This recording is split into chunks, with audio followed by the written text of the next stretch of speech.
এই অপশনগুলো কি কি আছে, যেমন মিডিয়া, মিডিয়া নামের একটা অপশন দেখতেছেন। এইটার কাজ হচ্ছে আপনি বিভিন্ন ইমেজ, বিভিন্ন অডিও, ভিডিও যদি কোনো একটা নিজের মানে ডাউনলোড করতে চান, মানে দিতে চান, তখন ওই জিনিসগুলো এখানে জড়ো হবে আসে লাইব্রেরিতে।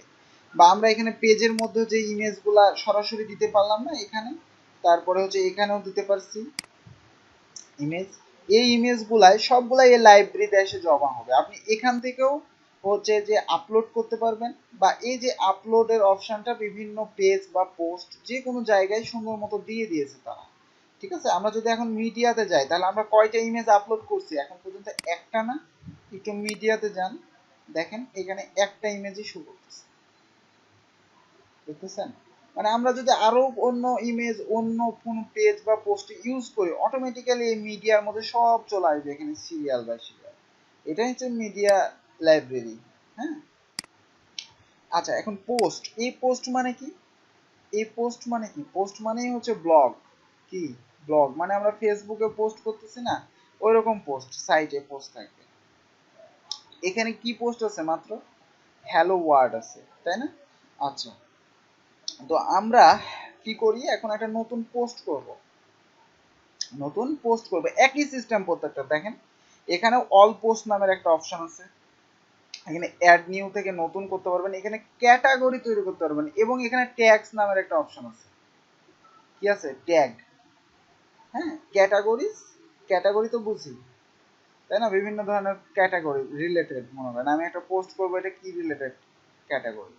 আচ্ছা, তারপরে হচ্ছে যে অ্যাড নিউ আছে, অল পোস্ট আছে। এখন আমরা সাপোজ এই যে এখান থেকেও অ্যাড নিউ করতে পারবো, এখান থেকেও অ্যাড নিউ করতে পারবো, তো আমরা এখান থেকে অ্যাড নিউ করি, একই অপশন দেখেন, একই সবগুলো আছে, মানে পেজের মধ্যে যেরকম ছিল এখানেও, খালি এখানে নাম চেঞ্জ হয়ে গেছে পোস্ট, এখানে টাইটেল, এখানে কন্টেন্ট দিতে হয়, একই ড্যাশবোর্ড, একই রকমের ডিজাইন সবগুলা। এখানে বাড়তি কিছু আছে, এই যে ক্যাটাগরি, এখানে কি আছে? ট্যাগস। ওকে, আচ্ছা ট্যাগ কেন ইউজ করা হয়? মনে করেন আপনি একটা কোনো কিছু সার্চ দেওয়ার ক্ষেত্রে, মানে কন্টেন্ট খুঁজতে চাচ্ছেন, সেক্ষেত্রে ট্যাগ সাহায্য করে। কি করে? সাহায্য করে। ঠিক আছে, আপনারা যখন একটা সাইটকে মানে এসইও করবে, এসইও, এসইও বুঝেন? এসইও এখনো বোঝার কথা না যদিও, যখন এসইও করে তখন এইগুলা ধরে ধরেই সে এসইও করে, এগুলা ধরে ধরেই সে র্যাঙ্কিং করে গুগলে। তো আচ্ছা ঠিক আছে, সমস্যা নাই, আমি এখন একটা বানাবো, বুঝতে পারবেন। তো এখন আমরা এখানে পোস্টের একটা টাইটেল দিতে হবে। কি দিতে হবে? টাইটেল দিতে হবে। তো আমরা এখানে গুগলে যাই, যাওয়ার পরে এখানে লিখবেন হচ্ছে লোরেন ইপসাম, এখান থেকে একটা নিয়ে আসি। তো এই যে হোয়াট ইজ লোরেম ইপসাম, এই কথাটা দিই টাইটেলে,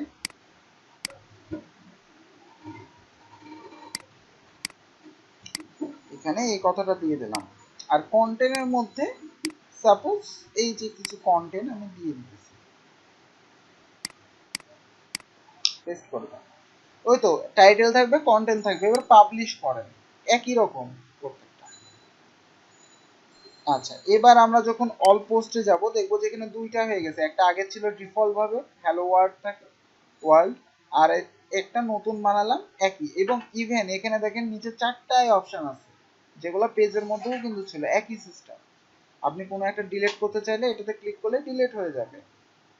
আচ্ছা, এবার পোস্টগুলা কোথায় শো করতেছে সেটা দেখার বিষয়, পোস্টগুলা কোথায় শো করতেছে। এবার একটু রিলোড দেন তো, দেখেন কোনো কিছু বুঝতে পারতেছেন যে পোস্ট কোথায় আছে? কোনো কিছু বুঝতে পারতেছেন?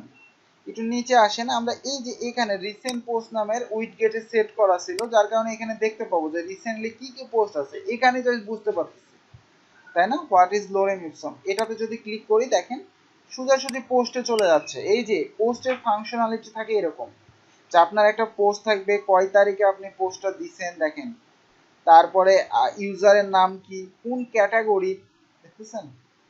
আপনি যদি ট্যাগ ইউজ করেন, ট্যাগ যদি মনে করেন এখানে দিলেন হচ্ছে, এই যে এখান থেকে ট্যাগ নতুন একটা অ্যাড করতে পারবেন, মনে করেন লোরেম দিলেন, লোরেম, লোরেম দিয়ে সার্চ করলে পাওয়া যাবে এরকম টাইপের। হ্যাঁ, লোরেম। আচ্ছা এবার একটু পাবলিশ করি, দেখি এখানে ট্যাগ অ্যাড করার কোনো ইয়ে দিছে কিনা, অপশন আছে কিনা। রিলোড দাও, কোনো কিছু যোগ হয়েছে? যোগ হয় নাই, তার মানে এখানে ট্যাগ গুলো শো করাই নাই সে। হ্যাঁ, ক্যাটাগরি শো করাইছে। এখানে দেখেন আনক্যাটাগরিজ লেখা আছে, মানে কি আমাদের এখানে লক্ষ্য করেন এই যে আনক্যাটাগরিজ মানে এখানে নতুন কোনো ক্যাটাগরি নাই, নতুন কোনো ক্যাটাগরি নাই। আপনি যদি এটাকে নতুন একটা ক্যাটাগরির মধ্যে রাখতে চান, মনে করেন এখানে দিলেন হচ্ছে টেস্ট, টেস্ট টেক্সট, এটা দিলেন ক্যাটাগরি, মানে টেস্ট করার জন্য আমি এই টেক্সট গুলো বসাইছি, এটা এই ক্যাটাগরি থাকবে। তো এখানে একটা ইন্টার দিবেন, এটা তৈরি হয়ে যাবে অটোমেটিক্যালি। এখন দুইটাতেই টিক চিহ্ন আছে, আমি জাস্ট রাখতে চাচ্ছি কোথায়, টেস্ট টেক্সটে, তো এটাকে টিক চিহ্ন অফ করে দেন।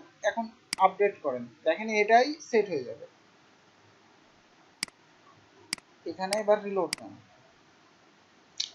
এই যে দেখেন টেস্ট টেক্সট চলে আসছে ক্যাটাগরি, বুঝেছেন? এবং কোন তারিখে আপনি এটা দিচ্ছেন সেই তারিখেও এখানে শো করবে। ইভেন এখানে কমেন্ট করতে পারবে, কমেন্টের ফাংশন। কোনো একজন এই পোস্টটা দেখছে, পছন্দ হয়েছে, তার কি মতামত সে এখানে কমেন্ট করতে পারবে, যেরকম ফেসবুক, ঠিক আছে, ওরকম সিস্টেম। তো এখানে ইউজ আরো কমেন্টের অনেক ফাংশনালিটি আছে এখানে। মানে আমি যখন এটাকে, আমি যেহেতু এখন লগ ইন করা অবস্থায় আছি মানে ড্যাশবোর্ডে, তার জন্য আমাকে এখানে শো করতেছে না। এখানে আপনার ইমেল দিতে হবে, আপনার হচ্ছে নেম দিতে হবে, এরকম আরো ইনপুট বক্স আসবে এখানে, দেখাচ্ছি একটু পর, সমস্যা না। তো আমাদের ব্লগ মেনলি এরকম থাকা উচিত, এরকম। বা আমরা চাইতেছি একটা নতুন একটা মেনু বানাবো, যে মেনু একটা পেজের নাম হবে ব্লগ, এবং ওই পেজেই আমরা এখানে যতগুলো পোস্ট দিব সবগুলা ওখানে শো করবে, সবগুলা ওখানে শো করবে। কিভাবে, এটা অনেক ইম্পর্টেন্ট জিনিস, ভালো করে বুঝবেন, লক্ষ্য করেন। তো আমি কি বলেছি প্রশ্নটা, আমি বলছি যে এইখানে আমি একটা পেজ বানাতে চাচ্ছি, মানে মেনুতে অ্যাড করতে চাচ্ছি একটা নাম, নাম হচ্ছে ব্লগ। ওইখানে ক্লিক করলে জাস্ট আমরা কি কি পোস্ট করব, এখান থেকে কি কি পোস্ট করব সবগুলো ওই ওর মধ্যে শো করবে, মানে একটা নির্দিষ্ট একটা পেজের মধ্যে শো করবে। আমরা এই জিনিসটা করতে চাচ্ছি কিভাবে, তো প্রথমে আমাকে কি করতে হবে, একটা পেজ বানাইতে হবে না, প্রথমে আমাকে একটা নতুন পেজ বানাইতে হবে, যেহেতু পেজের মধ্যে অ্যাড করতে যাচ্ছি। পেজের নাম দিলেন হচ্ছে ব্লগ। তো এখানে কন্টেন্ট দেওয়ার দরকার নাই, যেহেতু আমি কি করব, বা কন্টেন্ট দিতেও পারেন, সমস্যা নাই।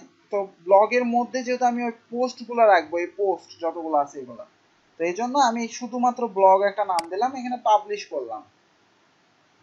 এবার অ্যাপিয়ারেন্স থেকে কোথায় যাব, মেনু, মেনুতে যে কি করবো, যে ব্লগটাকে এখানে নিয়ে আসবো, আমাদের মেনুতে অ্যাড করে দেবো। এবার সেভ করব, এখানে তাহলে এখন ব্লগ নামের পেজটা আসার কথা না, আসছে। এখন এখানে ক্লিক করেন, কিছু নাই। এখন আমি চাইতেছি কি, এখানে ক্লিক করলে পোস্টগুলো শো করবে। কোন পোস্ট, এই যে এখান থেকে যতগুলো পোস্ট আমি দিব, মানে এক এক করে নতুন নতুন যে পোস্টগুলো আসবে প্রত্যেকটাই এখানে আসবে, এর মধ্যেই জাস্ট, আর কোনোটার মধ্যে আসবে না। তো এখন কি করতে পারে, এটার জন্য একটু লক্ষ্য করেন, ভালো করে দেখবেন। এইখান থেকে সেটিং এ যাবেন, সেটিং থেকে এখানে রিডিং নামের একটা অপশন পাবেন, রিডিং নামের একটা অপশন পাবেন, এখানে ক্লিক করবেন। এখানে একটু লক্ষ্য করেন, প্রথমেই কি আছে, front page display your latest post. এখন আমাদের কি করা আছে, ইওর লেটেস্ট পোস্ট। আমি যদি এখানে একটু লক্ষ্য করেন, আমাদের সাইটটা রিলোড দিই, দেখেন পোস্টগুলা শো করতেছে, এই যে লেটেস্ট পোস্ট, এই যে পোস্টগুলা এভাবে শো করতেছে, দেখছেন? মানে সাইটটা যখন আমি রিলোড দেবো, এটা এই সিস্টেম করা আছে, এখন এই সিস্টেম করা আছে, মানে সাইটটা রিলোড দিলেই পোস্টগুলো আসতেছে প্রথমে, কিন্তু আমি চাইতেছি এখানে থাকবে না, আসবে এই ব্লগের মধ্যে, ব্লগের মধ্যে পোস্টগুলো থাকবে। এই জন্য যেটা করবেন, এই যে এইখানে আসবেন, এই স্ট্যাটিক পেজ দিয়ে এখানে আপনি সিলেক্ট করতে পারবেন কোন পেজে কি রাখতে চাচ্ছেন। তো নিচে অপশন আছে দেখতেছেন, পোস্টেজ পেজ, মানে এখান থেকে আপনি কোন পেজটাকে পোস্ট হিসেবে রাখতে চাচ্ছেন, মানে পোস্টগুলো কোন পেজের মধ্যে শো করবে। তো এখানে দেখেন ব্লগ অলরেডি চলে আসছে, মানে আমি ব্লগ পেজ একটা বানাবো, পেজের মধ্যে যতগুলো পেজ আছে সব এখানে কিন্তু শো করবে, যেহেতু আমি ব্লগ বানাইছি একটা পেজ, সুতরাং এখানে চলে আসছে। তো এখানে যদি ব্লগটা ক্লিক করি, এবার যদি সেভে ক্লিক করি, এইবার এখানে একটা রিলোড দেন, দেখেন এখানে কি তাও শো করতেছে, তাই না? এবার ব্লগে একটা ক্লিক করেন, দেখেন ব্লগে শো করতেছে, ব্লগের মধ্যে আছে না? এখন আমরা চাইতেছি যে এই জিনিসটা বাদ দিতে, মানে এই হোমের মধ্যেও শো করতেছে, মানে সাইটটা যখন রিলোড দেবো তখনও শো করতেছে, এটা বাদ দেওয়া উচিত না? তো আপনাকে আগে নির্ধারণ করতে হবে যে আপনি এই যে সাইটে ঢোকার সময় এখানে কি শো করাইতে চাচ্ছেন, এটা আগে নির্ধারণ করতে হবে কি শো করাইতে চাচ্ছেন। তো মনে করেন আমি চাইতেছি আর একটা পেজ বানাবো, এখান থেকে নতুন একটা পেজ বানান, আবার নাম দেন হোম। এই পেজের মধ্যে এই পেজের কন্টেন্ট বা যেগুলা থাকবে সেগুলা আহ, আসবে প্রথমে, সাইট রিলোড দিলে সেগুলো আসবে। তো এখানে আমরা জাস্ট একটা ইমেজ সেট করব, ইমেজ, নতুন একটা ইমেজ দিই। এর মধ্যে কোনো ইমেজ টিমেজ আছে? এই যে আছে, সুন্দর ইমেজ, ইমেজ দিই। হ্যাঁ, এই ইমেজটা মনে করেন সাইটটা যখন রিলোড দিবে এই ইমেজটা পাবে। আচ্ছা, পাবলিশ করেন।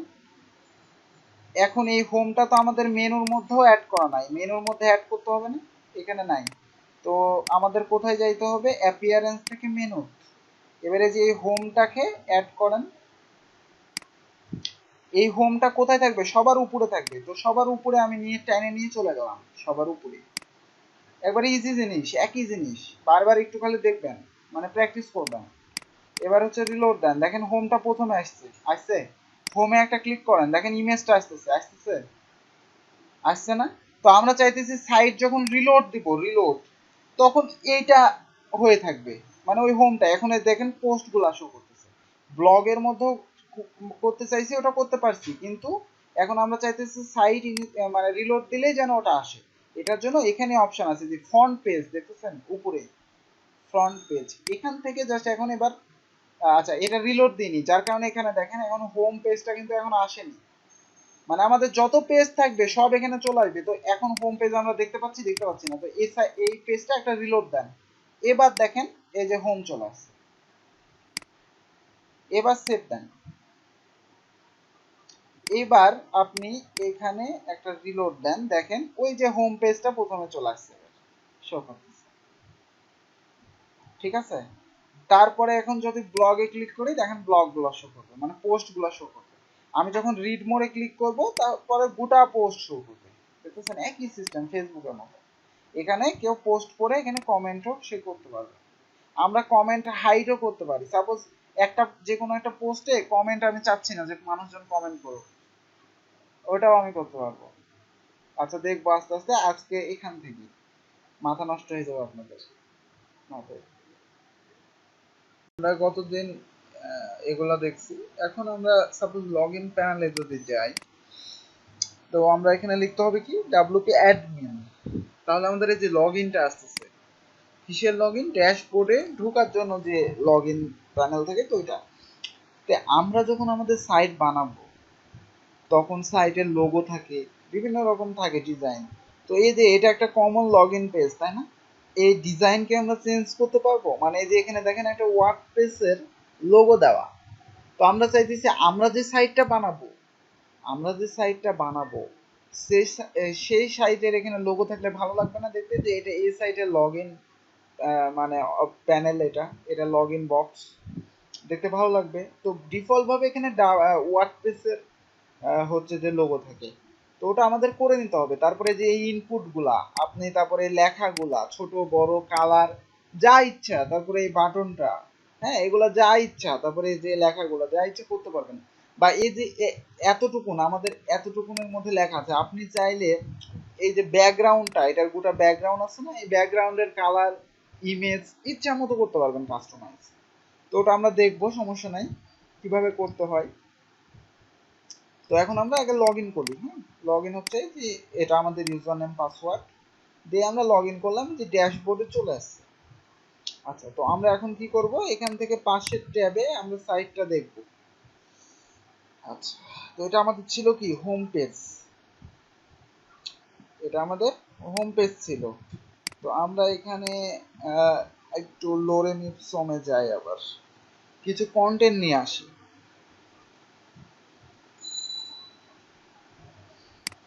এখানে হোম পেজটা একবারে ফাঁকা দেখাচ্ছে, এখানে কিছু কন্টেন্ট রাখবো। এই জন্য আমি কন্টেন্টটা নিয়ে আসতেছি যেন দেখতে ভালো লাগে।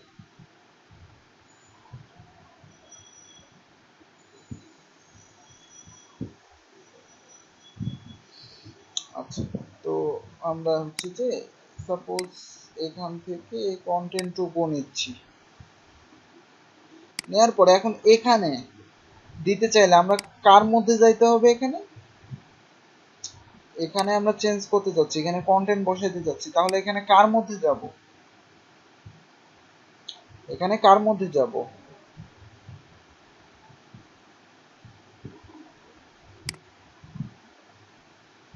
পেজের মধ্যে যাব। কারণ কি, এটা একটা পেজ আমরা সেট করছিলাম এই যে হোম নামের, তাই না? এখানেও দেখতে পাবো যে হোম নামের একটা পেজ আছে এবং এখানে দেখেন এটাকে ফ্রন্ট পেজ হিসেবে সেভ করা আছে, যার কারণে এখানে ফ্রন্ট পেজ।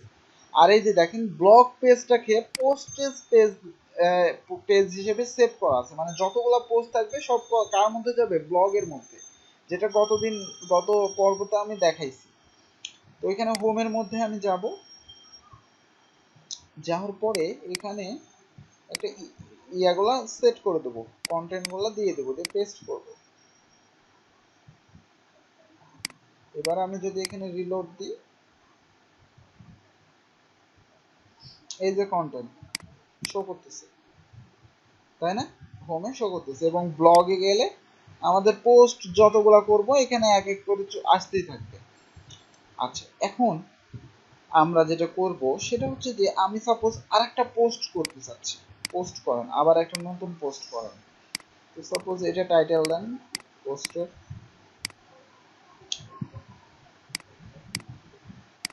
তারপরে হচ্ছে কন্টেন্ট দেন এটা,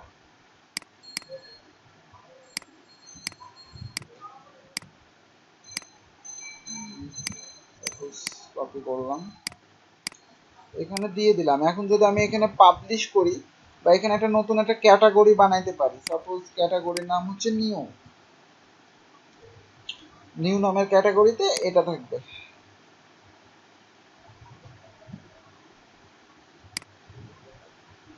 আচ্ছা, এবার যদি আমি রিলোড দিই দেখবো যে এখানে আরেকটা চলে আসছে, এই যে প্রথমটা দেখতেছেন, প্রথমটা চলে এসছে। এবং দেখেন এই যে আমরা লাস্ট কত তারিখে এটা পোস্ট করছি, দেখেন প্রত্যেকটাই পোস্টের ডেট সহ এখানে চলে আসছে, কিন্তু দেখছেন যে কত তারিখে কে পোস্ট করছে। আমরা লাস্ট এই যে 18 তারিখে করছিলাম এটা, আর আজকে কত 21 তারিখ, এটা অটোমেটিক্যালি চলে আসছে 21 তারিখ দেখাচ্ছে ডেট হিসেবে।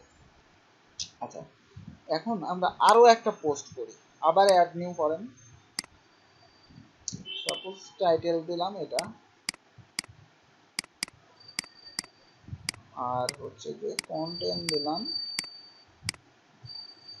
এটা,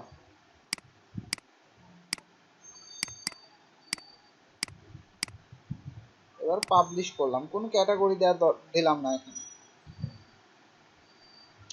আচ্ছা, আমি যদি আবার এই ব্লগ পেজে একটা ক্লিক করি দেখবো যে আরেকটা আসছে, দেখতেছেন কয়টা হলো, 4টা হলো না? এখন আমরা চাইতেছি যে এখানে আমাদের এখানে অনেকগুলা পোস্ট থাকবে, সমস্যা নাই, যতগুলা সে পোস্ট করবে সমস্যা নাই, কিন্তু আমরা এখানে নির্দিষ্ট কয়েকটা পোস্ট দেখাইতে চাচ্ছি। মনে করেন 2টা পোস্ট জাস্ট থাকবে, তারপরে আমরা চাইতেছি যে 2টা করে পোস্ট থাকবে, তারপরে নিচে একটা সুন্দর পেজিনেশন থাকবে, নেক্সট, মানে যখন আমি নেক্সটে ক্লিক করব বা 2 এ ক্লিক করব তখন তার পরের পেজে যাবে, এরকম সিস্টেম থাকবে। তো এটার জন্য কি করতে পারি, আপনি যখন এখানে একের পর এক পোস্ট করতেই থাকবেন তখন এখানে অটোমেটিক্যালি নিচে নিচে শো করতেই থাকবে, হ্যাঁ, একটা লিমিট পর্যন্ত। তো আমরা ওই লিমিটে যায় যদি বলে দিই যে এখানে জাস্ট 2টা পোস্ট থাকবে, 2টা শো করা থাকবে, তারপর রিড হচ্ছে যে ইয়া থাকবে, পেজিনেশন থাকবে, সেখান থেকে সে নেক্সট পেজে যেয়ে পোস্টগুলো দেখতে পারবে। তো এরকম সিস্টেম করার জন্য যেটা করবেন দেখেন, সেটা হচ্ছে এখানে সেটিং এ যাবেন, সেটিং থেকে যে রিডিং দেখেছেন, রিডিং এ যাবেন। এবার এইখানে একটু লক্ষ্য করেন, blog page show at most, blog page show at most, এখানে কটা আছে, 10টা। তার মানে ডিফল্ট ভাবে 10টা দেওয়া থাকে। যখন আমি এখানে 10টা পোস্ট করব, মানে 10টার বেশি যখন করব, তখন কেন আমাদের এখানে পেজিনেশনটা আসবে, মানে যখন আমরা 11টা পোস্ট করব তখন কেন পেজিনেশনটা আসবে। কিন্তু আমরা তো চাইতেছি যে আমরা নির্দিষ্ট মানে লিমিট দিয়ে যেন সেট করতে পারি 2টা বা 3টা। তো এখানে জাস্ট আপনি দিয়ে দেন এখন 2টা, কি করবেন 2টা দিয়ে দিয়ে সেভ দেন। এবার দেখেন এখানে একবার রিলোড দেন,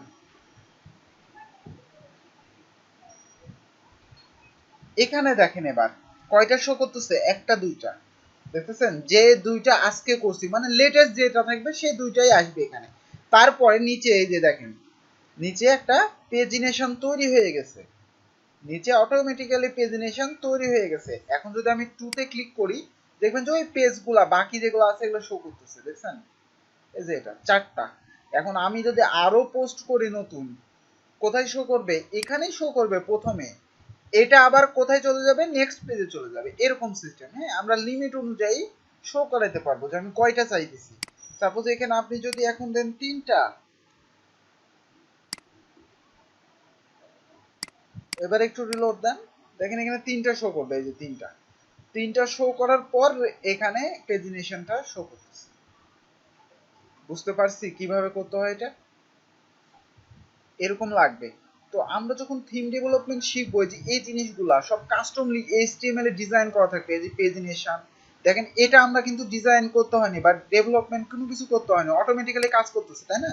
কিন্তু যখন আমরা একটা এইচটিএমএল ফাইল এরকম থাকবে, তো ওটাকে যখন আমি ওয়ার্ডপ্রেসে ডেভেলপমেন্ট করব তখন আমাকে ডেভেলপমেন্ট শিখতে হবে যে এটা কিভাবে করতে হয়। এখন জাস্ট আমরা কাস্টমাইজেশন শিখতেছি। হ্যাঁ, দেখতেছি যে কোথায় কি অপশন থাকে, কিন্তু এগুলো আমরা পরে নিজেই বানাইতে হবে। ওটা হচ্ছে থিম ডেভেলপমেন্ট।